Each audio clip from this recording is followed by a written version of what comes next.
Hello, everybody, and welcome to the Fandom Portals Podcast, the podcast that explores how fandoms can help you learn and grow.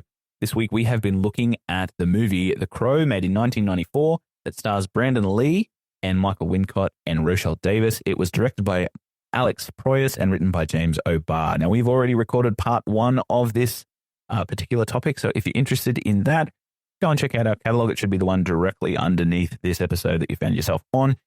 We usually split our episodes into two parts, where the first part we talk about all the different things about the production of the film, any interesting facts. Brash and I really dive into the community's feelings and our feelings about the film. And then part two is where we go into our popcorn perspectives, our MVTs and our real deals, where we analyze the film and really talk about its impact on us and the community and what we have learnt and grown from the film about. So we want to thank Samiliso for suggesting this one.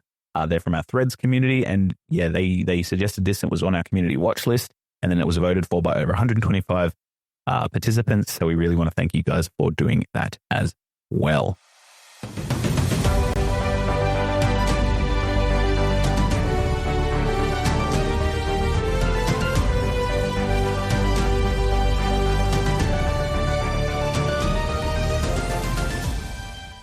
If you haven't already found out, The Crow is a vengeance/love story that sees a protagonist where the night before his wedding, musician Eric Draven and his fiancée are brutally murdered by members of a violent gang. On the anniversary of their death, Eric raises from the grave and assumes the mantle of the Crow, a supernatural avenger. Now, Brash is here with me today. How you going, Brash? How'd yourself? Very, very good. Thank you. Very, very good. We're going to dive into our popcorn perspectives, which is a newer segment. And this is one where we take a character, we look at how they have moved through the movie, and we analyze their development and growth, and we express to our co-host how this character should be viewed in your opinion and any meaningful connections that your character has or can make in the movie. So what character did you choose for today's popcorn perspectives, Brash? I chose Sarah. Very good. And I chose Albrecht, the detective of the movie. So I think you can go first with our analysis on the popcorn perspectives. Brash, let's learn all about Sarah.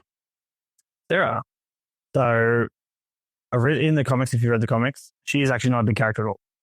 She's actually a minor character. Still the daughter of Darla.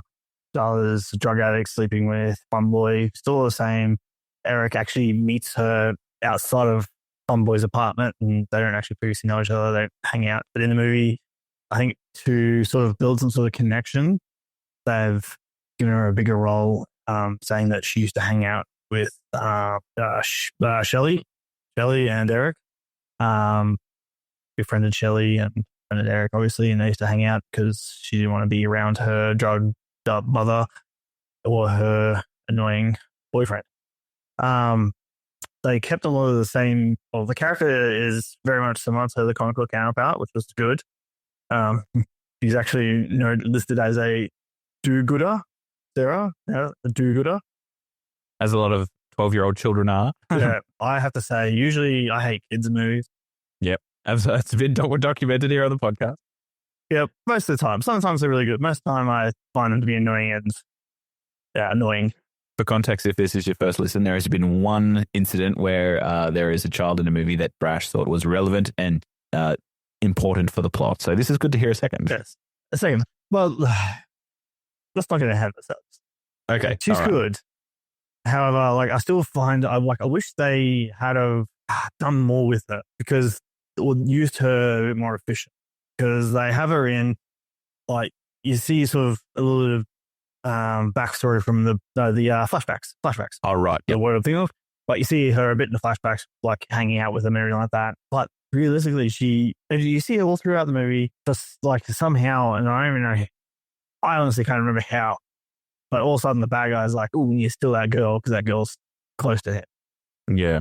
Because they've seen them together once. And it's hey, she should have been more of had more of a presence. Or maybe they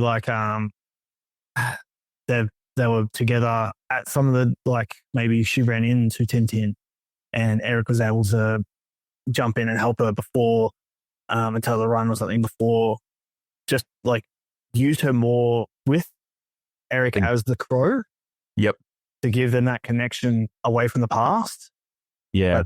But, yeah. It's just not, it just didn't really sit with me. Just at the end when like she gets kidnapped and Eric has to go save her. So it was kind of a bit too convenient for you. It was almost like, yeah, the like Sarah was there used as a plot device to make Eric go and have that final confrontation with Top Dollar, who really didn't have anything to do with Shirley's murder, but as a result of him controlling the gang, it kind of also tied to the fact that Eric was involved with Sarah as a fatherly figure, and Top Dollar took her, so he then had to then go and do the right thing, which sort of played into his humanity. And like, yeah, and realized she didn't really. Yeah, they did bump her up and make her a bit more of a prominent character, which I thought was good, and I had her narrate, which I thought was good, but they bumped her up to use her as a hostage, but you didn't. I don't think you got enough emotional tie for that to be overly meaningful.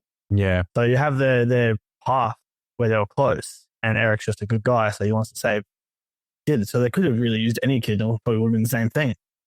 I think for me, she's a really important character for me. I think so, because she, like without her, she's like the bright spark in this utterly putrid world, which is just, the asshole of Detroit. And City on fire. Yeah, City on fire. And she's just this sort of hopeful, bright light, who's kind. She represents like the innocence and love and connection that Eric has to his past life, because he and Shelley obviously took kindness on this orphaned child, indicating to audiences that, hey, there is some good in this world. However, the bad is really overcoming the good because Eric and Shelley have now died. Yeah. However, that still lives on through Sarah, who, grieves for these two individuals and is really the only one in the movie that does and is grieving for Eric and Sarah. And she also kind of starts to remind Eric of who he was before death as he's kind of seeing her, because he's still like kind and loving and protective of her to the scene where we're talking about when she goes in front of traffic and then Eric rescues her and he says that famous line after she says that it's always raining. He says, obviously, it can't rain forever. Yeah, it can't rain all the time. So she does have a few of those awesome moments that really build Eric's character, but I think I agree that she doesn't really have much character growth of her own. Yeah. She's more there to serve Eric's character and be a representation of his humanity and connection to planet Earth. Because if you look at Eric, the Crow, he is doing exactly what the bad guys are doing in this movie. Yep. He is going around killing people just like the bad guys are doing. Blowing shit up. Yep. Violently creating chaos and crime. The only thing that really makes the audiences relate to Eric more so than they do the gang members is his connections to the human characters and his showings of kindness. There's also the scene where he gives the engagement ring to her. Yeah. And in that scene, he says, I think she would have loved for you to have it, showing that, he's keeping the memory of both of them alive. And Sarah is also responsible for keeping the memory of him alive as well. Giving back her mother. Yep, exactly. Like that extracting the heroin out of her arm. Yep. And that isn't even related to his path of vengeance at all. That's just him being protective of Sarah. And, some criticisms of the film say that detracts from the mission of the Crow. But some other people say that's what really sort of grounds the character of Eric and makes him really likable, is because that character of Sarah exists. But I can see what you're saying, because she doesn't really do a lot on her own kind of thing. Yeah, no, but on that fact, the Crow for me is more of an avenger more than someone who's just out for revenge. It's more avenging. Yep, that's true as well. And like a part of avenging is also helping the people that have been hurt by that. And impacted on it, yeah, correct. And so Sarah being impacted on it, helping her mother, giving Sarah back her mother and giving her someone to love again because she's lost two people that she loved, is sort of helping out Sarah and giving something back to Sarah to hold on to. That being said as well, I think Rochelle Davis played the character really well, because I know in the 90s a lot of children actors were just really cringy, but she really they still are. I think they less still so. are. I think less so. I think Rochelle Davis did a great job. Like for me, the scene where she's in the room with her mum and she's cooking her eggs, and it's the first nice thing she's done in ages, and she's obviously skeptical of that. Yeah, I love that. Yeah, and then when she goes to tip the eggs in and she says, I never liked this motherly shit anyway. And then she's like, whoa, no. Whoa, you're doing good. But I really liked how whoever it was, either the person in the script or the director, actually made it so she was that little bit skeptical, because it gave a little bit more realism to her character. Because even though she's getting everything that she hoped for in the form of a mother who's actually there and wants to be there for her, she was still like, wait a minute, you've stuffed me around here for a long time. Yeah. It was almost like a realistic interaction. But then eventually, obviously, diving into that and seeing that scene, you know that Eric did a good job in making that connection happen. So leaving some goodness in this world instead of just leaving a path of death and destruction and exploded cars and multiply stabbed bodies in his wake, which I think was good. So if you were to, do you think the movie would better without the character of Sarah, or do you think she deserves a spot in the movie? No. Like, it was a lot better with her in it. I just wish they gave her a little bit more. Yep.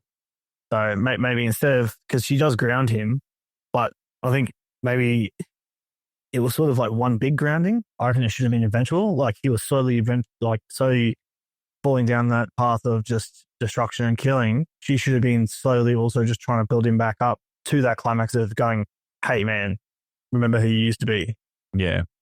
Well, I think the way that it was supposed to be in the movie initially was that every time Eric or the Crow did something that wasn't related to his acts of vengeance to be vengeful or to pay back the terrible act that was done to Shelley, anytime he deviated from that path, he was supposed to get more mortal and weaker, where in this version of the movie, they kind of made it that his spirit guided the Crow.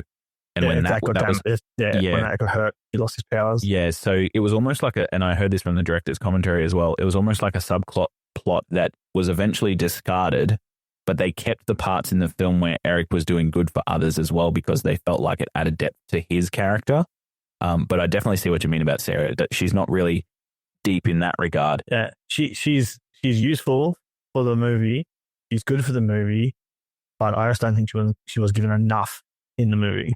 Yeah, and I think that she does also fall into that trap that we see a lot of female and children characters fall into, where they end up being the thing that needs to be rescued by which is still good, but it is still fine. But like, I don't think there was enough reason for them to even go after her as a like, dude, the Crow would have came for you anyway. You didn't need a hostage. You just said, "Come get me, bitch," and then he would have. Exactly, I think so. Yeah, just even finding out that he was the leader of those individuals. And the fact that he's the one that told them to go to that. It added stakes and emotional ties into the climax for the audience there. All right, let's move on to my dude. My guy is called Daryl Albrecht. He's played by Ernie Hudson, and he's also one of the most honest figures in this corrupt city. He's weary, and he's been demoted more times than you can imagine. And we enter on him being the one that investigates the scene of Eric and Shelley's brutal murder. And, he was unable to stop it, just like he's unable to stop a lot of the crime in the city. But for some reason, he holds this guilt with him. And that guilt sort of drives his interactions with Eric as it goes through. He's really the only character that doesn't fear Eric either when he first meets him. Like he doesn't recognize him at first, but he suspects. And he doesn't seem as like a mindless ghost, but he sees him as somebody who's got a mission that needs to be completed, because he knows the individuals that he's killing are bad people. So he can see that these are tied to some sort of vengeful act, and the manner in which they're being killed as well is not just like a stab and run murder where somebody's trying to steal your wallet. It's not a mugging. These are like vengeful killings, which usually, would set somebody off, but not old Albrecht, not this decent cop from Detroit. So he's not one of the cops that kind of ignore the crime. He is deeply affected by Eric and Shelley's deaths, which in turn allows our audience to also see that there's somebody in the city that cares for that kind of thing and wants to fix it. So his arc really comes about when he sort of doesn't become an enemy of Eric and the Crow, but he comes as someone who cares when nobody else did. And, he has heaps of pivotal scenes with Eric, the most poignant of which is where Eric places his hands on Albrecht's forehead and he's able to then relive Shelley's suffering, which kind of doubles Eric down on his mission, but also he's able to see that Albrecht stayed with her the whole time, so she wasn't alone when she eventually passed, which Eric was extremely thankful for, and it really strengthened their bond. And he was really sort of bonded over the fact that somebody else understands Eric's pain. So that was his role. It was almost like the confidant or the respected ally. And, you know, it transformed their relationship from that of skepticism, like, do I really believe that this is what you're doing, to that mutual respect? And another one of my favorite scenes is when, you know, he meets him in his apartment and he's his singlet and his jocks and he's still wearing his hat. And he's completely vulnerable in that moment. Still hat on. Yeah. He literally just takes it off and just puts it down. It's like, oh, it's like playing dress up here.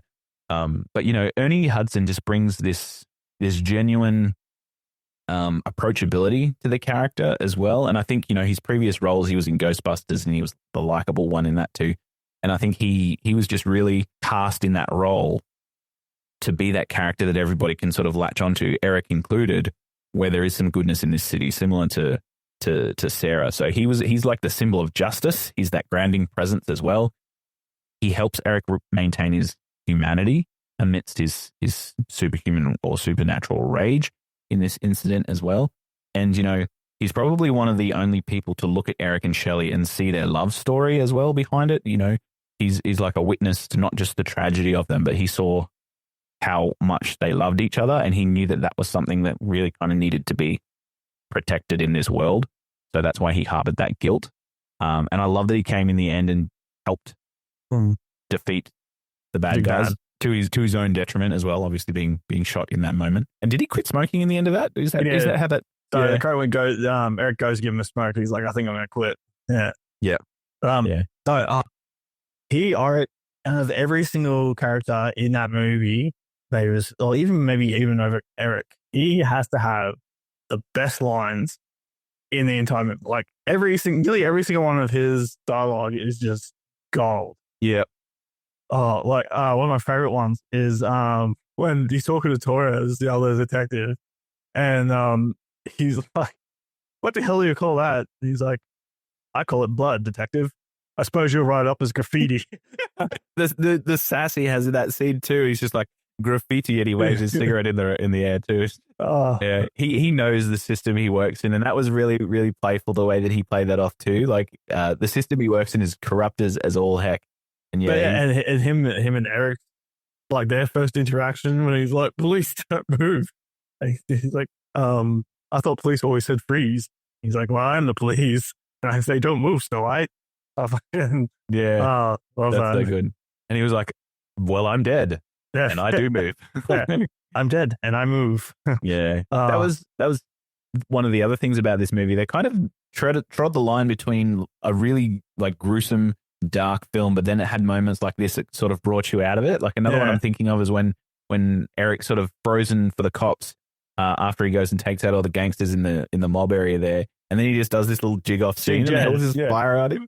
It's just like that kind of thing really harkens back to the fact that Eric was a showman and he was like a rock star performer in his life, and that's sort of still coming back into his dead character as well, which I liked. It would have been a completely different movie if they just zombified him up and he was just straight edge like killer. But yeah, I think both of these relationships, these ones between Albrecht and Sarah, played a part on the main character. I definitely think that Albrecht's character was pivotal in the movie in developing Eric as well. So 2 great character arcs for us to dive into. That was awesome. All right, let's go to our MVTs.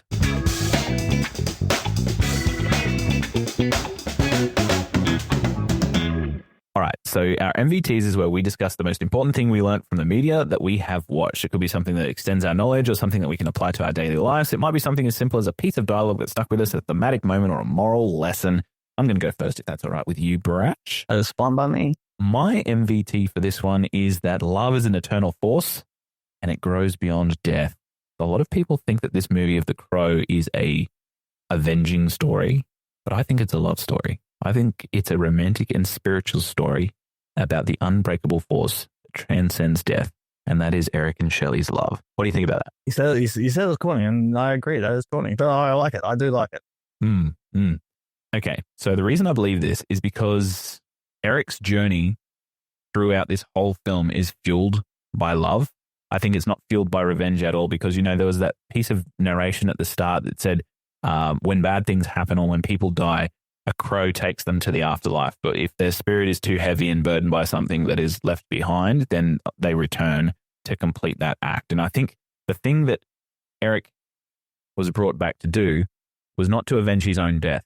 It was to avenge what happened to Shelley, the one that he loved. Because if it was, Shelley obviously had some misgivings as well. So she also could have been brought back in this instance if that was the way that the crow worked. But Eric was the vanguard for protecting the love that both of them had. And therefore he came back, brought back by the crow in order to fight for that love. And the reason I say this as well is because when he pushes himself out of the grave, the very first thing that he does, unlike the Terminator who comes in James Cameron's movie and just literally goes and tries to find Sarah Connor and kill her and exact his mission, the first thing that Eric does in this movie is he mourns the loss of Shelley. So you can see him writhing in pain in that graveyard. He knows that something has happened that's very supernatural. And then he goes back to try and relive and find out where he once lived, where Shelley was.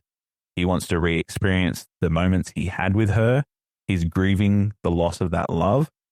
So he's still feeling it even through that, it's guiding him beyond death and guiding him beyond the grave to do that. And, I think throughout the story, at the very end of this, Eric's revenge really doesn't free him at all.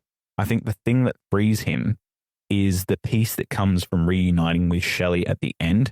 And you can see it's the first time that there's a vibrant and bright color in the entire movie is when he's, about to go back into his own grave and he sees Shelley walking towards him, backed by golden light, looking beautiful in a white gown, and they embrace and they kiss. And that is when he finds his ultimate peace, not through the killing of everybody, because, he was happy and joyful there, but he was really at peace when he reunited with Shelley in that moment before he collapses in that grave and Shelley's spirit really does sort of appear.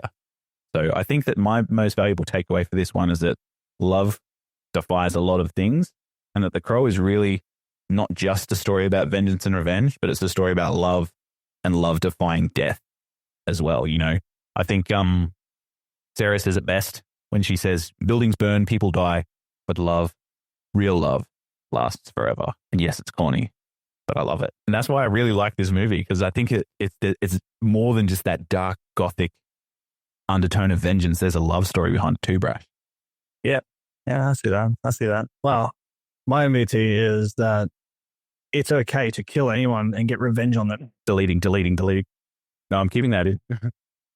No, my MVT, I think, is more of, mine is of that redemption sort of part of it. The revenge that turns into redemption. So at the start, it's all murder mayhem, stab that guy, blow up that shop, cut off that dude's, what does he cut off? He cuts off his finger.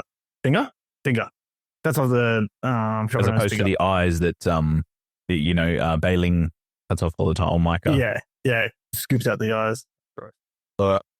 Yeah, it's all killing mayhem, and then slowly it's, oh shit, I don't always have to do something bad. I can help other people out. Like, he literally has the power to take away the drug, like to expel the drugs from Darla. Like, he has that power. He can help a lot of people, and I think him doing so, and with Sarah's help, Albrecht's help, it goes from just being a full-on revenge tour to it being okay, I can stop these guys and help out people as I go. Still kill the guys. He still wants to get that revenge. Well, I think especially after seeing the vision, through Albrecht's mind, when he has a look at Sarah in the hospital, what happened to her, and after actually hearing all the things that happened to her, because realistically, last time he saw her, she was still alive in the loft when he got shot out the window. She was still alive, barely, very damaged, but alive. So then having to come to terms with that, he'd be angry after all the things he found out, and after all the bad guys kept taunting him with about what they did to her, and found out that was a bad idea to do that. I think to any normal person, supernatural or not, would, it would send you violently, it send you on a path that not necessarily would be good. But I think, going through it all, latching onto that humanity and that redemption to stop the bad guys, but to make sure that I do it and help the people. Or help as many people as I can. So saving Sarah, like realistically, if he was just a Dark Avenger coming out the graveyard, he could just not give a shit about Sarah. Yeah. A relationship wouldn't exist at all. Yeah. It would just be, and those movies sell as well. Like as you said, like it'd be like Terminator. Like you get up, his main purpose of being revived was to kill these people. Then he would just go do that. There wouldn't be any of this going back to the loft. Him, yeah. Yeah, there would be helping out Darla and getting sure Sarah has a mother. Again, helping out the police officer, showing him like his gratitude and saying, "You're a good guy, you're a good cop," when he's constantly demoted and put down by the other, like that douchebag detective. And I think it's just, yeah. So not so much you're about love, which is nice. And my MVT's in a vain way sort of the same, but I think it's more of him still killing everyone because they deserve it, but not losing himself in the process. Yeah. And not condemning the people around him in doing so. Yeah. No, I like that. Yeah, it almost goes back as well to he's almost trying to leave this world better than he left it. Better than he left it, yeah. And you know, getting rid of a little bit of that evil so the people that he loves that are still there can experience something better than he did, which I think is good too. But yeah, I like that, MVT. That's really good. All right, let's move on to our Real Deal segment. We randomly select criteria to view our movie through, and we discuss elements with the intention of finding out whether it can be rated as positively or negatively. Each week, the names of these positive and negative criteria will reflect a fun element of the focus movie, and the topics can range from anything from cinematography to character development or even villains and themes. So today, Brash, if you think something is good, you're going to say it can't rain all the time. That's how you're going to rate it. And if it is bad, you're going to rate it as, is that gasoline I smell? Because it's a dumpster fire. But, you know, this movie's so great, I don't think there'll be any of those. Aces here, everybody.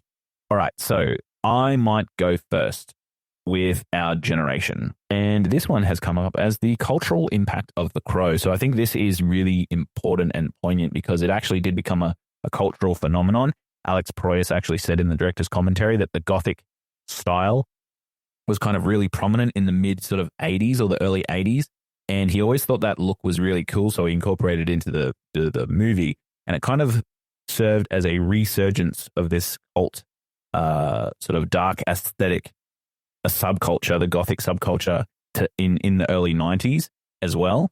So I think that's one thing that it did. It definitely defines sort of Gothic fashion and alternative culture. It's an iconic look, you know, the black trench coat, the leather and the white face paint. We discussed earlier as well that it's very reminiscent of Nolan's Joker. Even some scenes that I've talked about off mic with you, where especially the gangster scene where Eric Draven moves in to confront the gangsters, the same as Heath Ledger's Joker moves in to confront the gangsters. It's a very impactful film in terms of its cultural representation. And even that Dark Avenger trope, because I think before this movie, a lot of superhero movies that were coming out were kind of like campy and positive and colorful. And this one really kind of subverted all those expectations.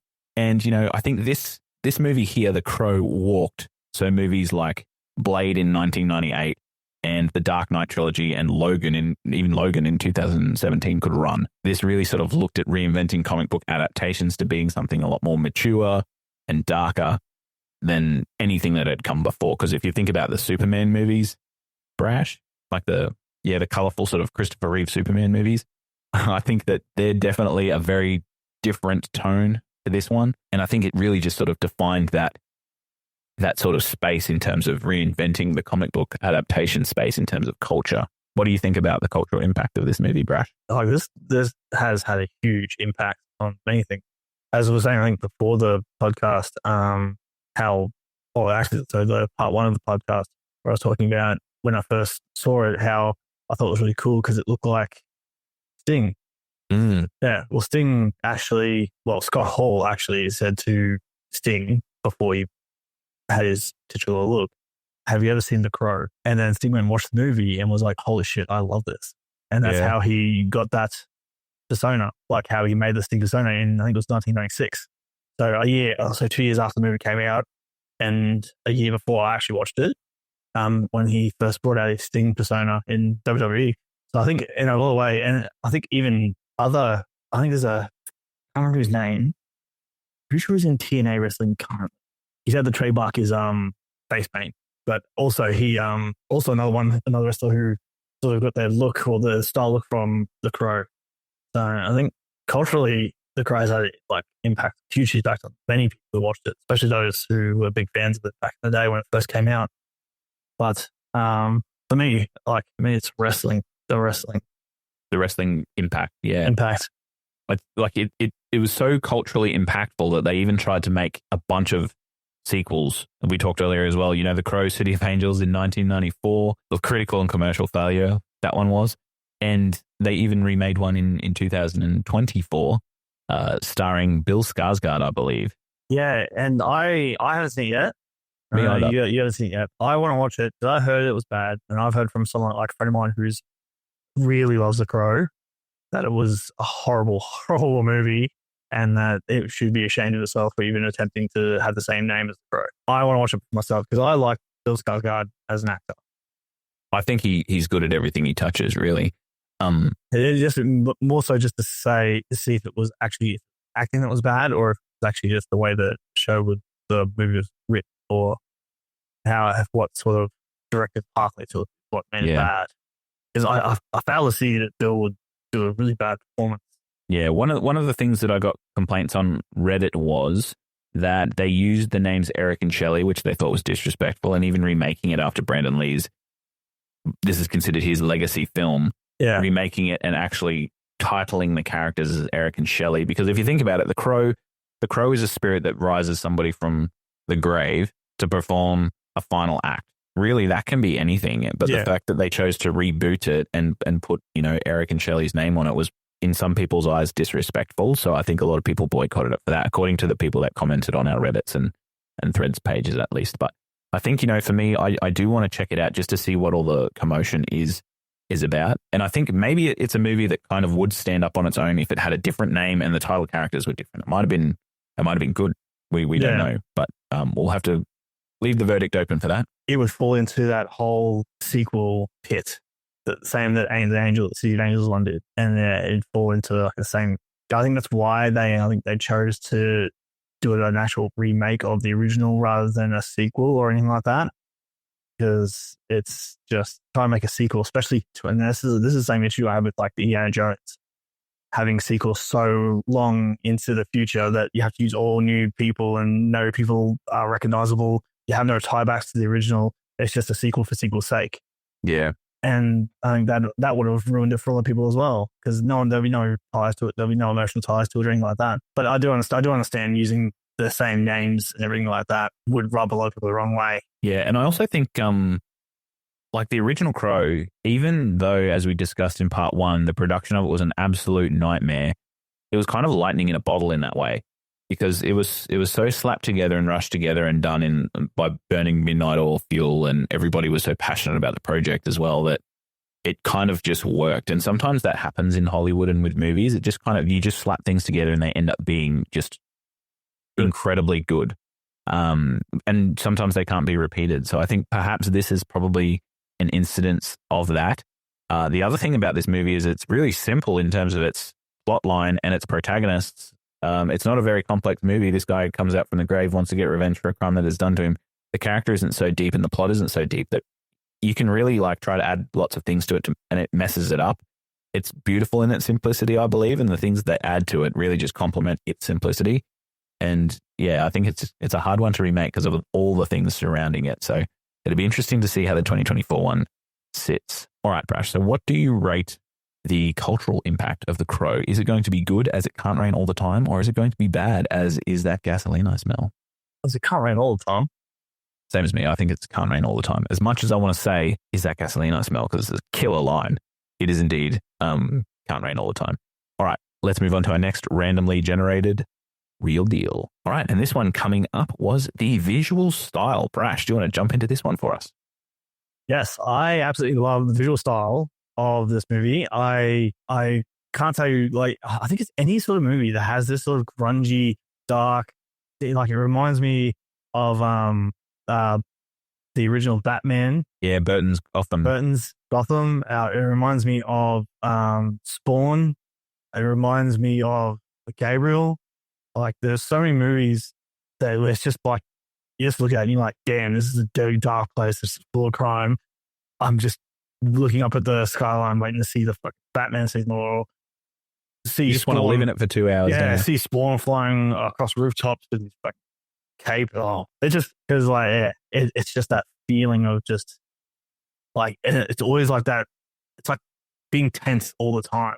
Hopelessness too for me. When I see things like that, it's like hopelessness is abound. So when you get a character in there that is fighting against the hopelessness, you really want them to win straight away. So it dives you straight into being on the character's side, which I think, is one of the really powerful things of setting in terms of movies, is because you can use it as a tool to do exactly that. Because the surrounds are so oppressive, you want your protagonist to be the thing that rises through the oppression. And that's just something that's really great to see. But for me, the visual style of black, white, and red really reminded me of like Sin City, that kind of vibe before Sin City.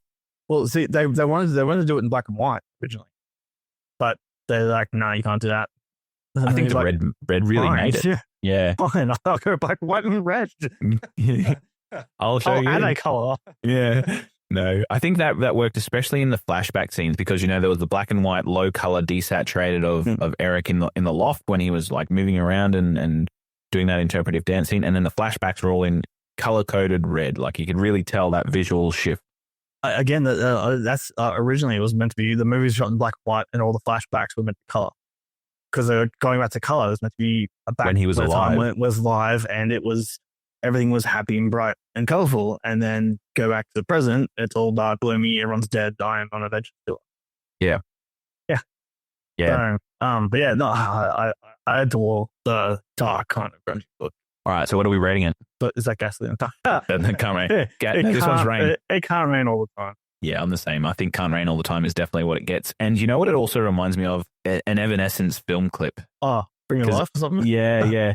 It does remind me of that. Even the use of miniatures throughout this, because of the budget obviously being only $15 million, they used miniatures for all of the set design, and for a lot of the car chase scenes, they used miniature cars as well, just to cut costs, which is very similar to what they did in the League of Extraordinary Gentlemen. But I think you can really tell in this movie as you're going through, you're just like, that's not a real city. It's definitely a built set, but I think it works for this vibe.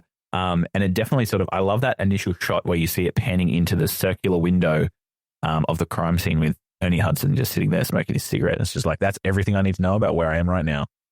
That noir sort of. Yeah, with the fires blazing as well. Yeah. Yeah, so I'm definitely giving this a Can't Rain All the Time. This is 2 for 2 so far, Brash. Let's see how we go. Next one coming up. All right, and randomly generated, we have the soundtrack. As I've said before, our Reddit community and our Threads community, 85% of the comments we got about this movie were them praising the soundtrack. And, I think I can really agree. I think that the soundtrack really represents and is representative of Eric Draven's journey. There are a lot of musical elements in this that really signify grief, vengeance, and love. Obviously, featuring songs from Nine Inch Nails, The Cure, Jane Siberry as well, and Pantera. Lots of different sort of 90s grunge. Apparently, Seattle don't like you saying grunge, so you have to say like Seattle metal or something. But sorry, Seattle are going to say grunge. That's always grunge for me. Yeah, that sort of grungy like vibe, and The Cure even wrote the song Burn, which has become one of the most famous songs of this soundtrack for the movie, and it really sort of signifies Eric's transformation, and that's the song that's playing when he's putting on his makeup and going through that sort of change. And the way that the soundtrack hits on these beats, I think, is really great and amazing. And I think that this really sort of paved the way for alternative rock in cinema. The Wachowski brothers, for example, used this kind of music and very similar sort of music in The Matrix a couple of years later for their cyberpunk atmosphere. Underworld as well embraced that gothic rock kind of vibe, and then also Queen of the Damned, which is another. We got to do that one. I reckon. I love that movie so much. Yeah, I think that it really sort of influenced those sort of assets because it worked so well for The Crow. And as you know, it became a standalone success on its own. Like, it was on the Billboard 200, I believe, and it shows that music can carry the spirit of a film beyond the screen as well. So I think that the soundtrack is still revered today by a lot of different people, obviously from our threads, and it's very replayable. So I think for me, this is going to be a Can't Rain all the time. What about you, Brash? Yeah, I love all music. Like that's saying, like as you brought up Queen of the Damned, I love the soundtrack to Queen of the Damned, Papa Roach, David Draymond's Forsaken, still one of my favorite sort of dark songs. But yeah, I love the soundtrack. Now this is where people are probably going to hate, but they fell into the same thing that a lot of movies do, especially older movies and even some of the newer movies now as well, where they make the music so loud that you can't hear the people talking. And that shits me to tears because like the music's great, but all they need to do is maybe, start the music, I don't know, 10 seconds later after the people have finished talking. But no, or level it so it gradually fades in. Rocking out the guitar while fucking Sarah and the police officer are trying to have a discussion at a hot dog stand. Well, there's no need for him to start that music while they're having a discussion at a hot dog stand. Can I say this though, going back to visual style, those scenes where he's playing the guitar, like that's what every man wants. He just wants to sit there in the rain with an electric guitar, rocking out in black, white, and red, and just like have that look. It was just 100% awesome. It was 100% awesome. But I couldn't get past the fact that I was listening intently to what Sarah and the detective was on the police officer was Albrecht. Albrecht, yeah. Albrecht. Is it the first name that I'm going to say? Daryl. That's so much fucking easier. Sarah and Daryl are talking. I think I was like, just like, hey, listen to him. And then all of a sudden, I was like, found myself actually moving closer to the TV because the music was so loud. I thought getting closer to them would make me hear them better. And I hate that. And that just frustrates me. I love listening to music loud. I do it all the time at work. I'll be listening to music really loud. I won't even notice that people are talking about my act. Yeah, I hate in movies, TV shows because I like dialogue. You want to hear the story? That's fair. That's fair. Yeah, no, exactly. I love story. I love lore. I love story. I like hearing all that kind of stuff. Music's great. Music, without music, movies and TV shows and shit would be bland as fuck. But gotta know where the pieces end. Like when they watch that back, were they also not going, wait, what the fuck do you say? Like it probably wasn't like anything meaningful or impactful for the movie, but still, I missed it because I couldn't hear it. I think the only reason why I caught it was I think I had subtitles on and I was reading the subtitles. I always wear subtitles because I chew when I watch movies and I can't hear it over the sound of my own chewing. But I digress. What are you rating this, Brash? This is going to be hard for you because you love the soundtrack, but you thought it was just like an old man. You thought it was too loud. But it was not that it's too loud. They just put the music over the people talking. All right. But so they didn't do it enough for it to make it bad. So it's still going to be can't always rain. Can't rain all the time. Can't rain all the time. It can't rain all the time with a hint of gasoline. There's a bit of gasoline on the wind. There we go. But yeah.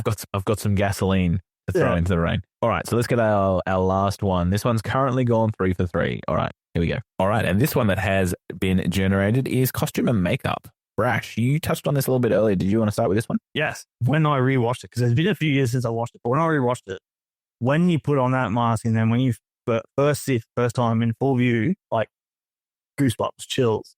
Yeah. Like it's just such an iconic look. And it's never been done before either. Yeah. It didn't really hit as hard for me because I'd obviously seen Heath Ledger's Joker previously, but I can imagine at the time when it came out, it was iconic and it was also very different and new. Yeah, 100%. Like the only other person I could probably in the same sort of, not a year, like this came out even a lot long after that, was be Spawn. And that's because of the John Leguizamo character who's a little fat clown, demon clown. And like that's the closest thing I can, and like all ends, obviously, Spawn's facial like black mask with white. That's the closest thing I could think of to this, and Sting, of course, the wrestler. Yeah, no, 100%. Like, and then when he like goes through, he pulls out his old trunk. It's his old like rocker gear, and he chucks on the skivvy and the trench. I wish he did more with the guitar, though. You know, he had that guitar around. He played it a lot. I wish he beat some people with it a little more. I reckon I would have loved to see that. Uses his axe to axe people. Yeah, I think for me, I'll touch on costume a little bit. I think that look in 1994 when Halloween came around, that was what everybody would have been dressing up as. I'm 100% sure of it. And even now, it's a very iconic look for Halloween. And even just, it's, as we said, it's influenced a lot of goth fashion and that sort of alternative subcultures. But I really want to touch on Michael Wincott, who plays Top Dollar. The hair that he has in this movie, the long wig goes halfway down his back. He obviously does a lot of dialogue scenes in this movie, but he also has a big action sequence at the end, which is in the rain. He fights with a rapier and a sword against Eric, who fights with a church steeple. Badass. But Michael Wincott, apparently he requested that wig and that hair and that look. He wanted that look, which was just so awesome as well. And can I just also say, voice of Michael Wincott, that gritty, that is just the voice of a villain there. And I'm going to say, out of all the villains in the movie, he was my favorite. Yeah, I love his scene where he is, trying to get information out of the pawn shop owner, and he eventually puts the rapier through his throat, and he's just like, "Oh, come on, just die." Yeah, and because he shoots him as well. He's just so like, you can tell why he is the top of that mob boss chain. But I just love his entire look, his aesthetic there. He definitely fits in the top of the space there as the mob villain, just in the way that he looks. So, and talking on the costumes of the villains as well, like all of the Tintin and T-Bird, like all his crew, they're all Skank and Funboy, and they're all like rugged and they look all different too. Yeah, they all got their own different looks. You can tell like each Tintin one was my favorite look out of all of them. That knife-wielding psychopath, and then close to my heart for that one. But yeah, they all have their own different looks. Then they sort of needed it to, and they all had their own thing, which set them apart, which I think not enough movies do. Like you have like a group of bad guys, and they're all pretty much just generic bad guys. Whereas these guys were very distinct in what they 1, did. 2, and 3, as opposed to these ones had names, personalities, different sort of. Like T-Bird was all about his explosives, cars, car and explosives. Tintin was all about not throwing knives. Funboy was all about drugs and sex. And then Skank was sort of like the T-Bird wannabe. Yeah, he was like a little bit of a ratty sort of character. He was like that sort of the wheezy little character that followed the master around and did whatever he said. Well, I'm pretty sure he gets called a rat or a weasel or something by Top Dollar at some point. When he's sitting in a seat at a big meeting. But they all had their iconic looks, and then you could tell the difference between them and the upper echelon of the organization when you get to like Top Dollar, and Grange, and who's his Micah, the sister, played by Viling. In a world like this, there are weirder things going on, and that just added another layer of it. Weird. She was so weird. I loved it. I loved her weird craziness. Filing, just added to the whole villain sort of character aesthetic, didn't it? That whole sort of that whole villainous vibe. But like you see, Top Dollar dressed in nines. He had like the nice he had a vest on underneath the suits. You see how fancy and flash those guys looked compared to the underlings that did all the mayhem in the streets, and it gives you that sort of, all right, these guys are just the shit kickers that get hired to do all the shit kicker work, and then here's the guys up here who are the real deal. And the fact he uses a rapier, I love it. Rapier as well. That's the gentleman's weapon, isn't it? Yeah. That's like a lot of my D&D characters have. Like, I like to use rapiers for my D&D character. So what are you giving this one, do you think? What do you think is the verdict? Can't rain all the time, or is that gasolina smell? It can't rain all the time. Same as me. I think I'm giving this a can't rain all the time as well. So it's got a clean sweep from us, Brash, which leads us into our next segment, which is the Fandom Portals Honour Board. All right, so the Fandom Portals Honour Board is where we rate all of the movies that we have looked at for our podcast so far, and you can find that on our letterbox, which will be in our show notes below. So far, the top-running movie and the one that's been sitting there for a very long time is The Phantom of the Opera. So what we're going to be doing now is we'll rate this one out of 5, and we'll see where it sits. All right, so the average for Phantom of the Opera is 4.25. That's what it's got to be. All right, so for me, for the reasons we discussed with the, with this movie just having such a cult status and Brandon Lee's amazing performance, I'm probably going to give this one a 4.5 out of 5. What about you, Brash? I'm giving it a 4. Okay. Mainly because I love Brandon, I love Sarah, I love Daryl, I love Top Dollar. I didn't mind Tintin, but I hated the rest of it. They just annoyed the shit out of me. More lucky they all died. Yeah. What they say? Light it up, light it up. Fire it up. Oh, Yeah. fire it up, fire it up. I'm like, shut the fuck. That was the main problem with why I didn't rate this a 5, because I think some of the dialogue was a little bit sort of clunky. Especially for the villains. Yeah. The good guys had all the good lines. It was probably really reminiscent and set for the time period, like in the 90s, just coming off of the 80s. Because if you think about it, like the Ninja Turtles set in the 1990s, they kind of had a very similar kind of dialogue. Oh, yeah. Yeah. So I think it kind of sets that off, but it just hasn't aged well. So for me, 4.5, which means that the average for this movie is going to be 4.25, which sets it as a tie for Phantom of the Opera.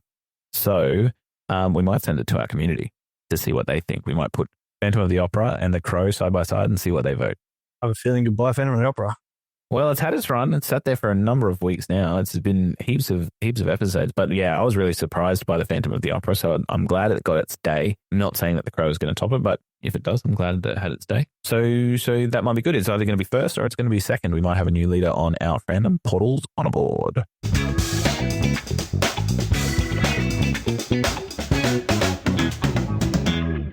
Okay, so with that episode in the bag, we want to encourage you guys to join our community here at the Fandom Portals Podcast. If you want to do that, we are here on Instagram and Threads and Letterboxd as well, and we've recently signed up to Reddit. So come and join us on those places. You will find the poll for our Fandom Portals Honour Board on those spaces, so make sure you come and vote to see if you want to place The Crow in first place or second place behind the Phantom of the Opera. We also are going to run very, very shortly a March edition of the Portaleers Pick. So we take our community watch list and we put it out to you guys, and you guys pick the movie that we are going to do. And every single time for a Portaleers Pick episode, we release it on the very last day of the month.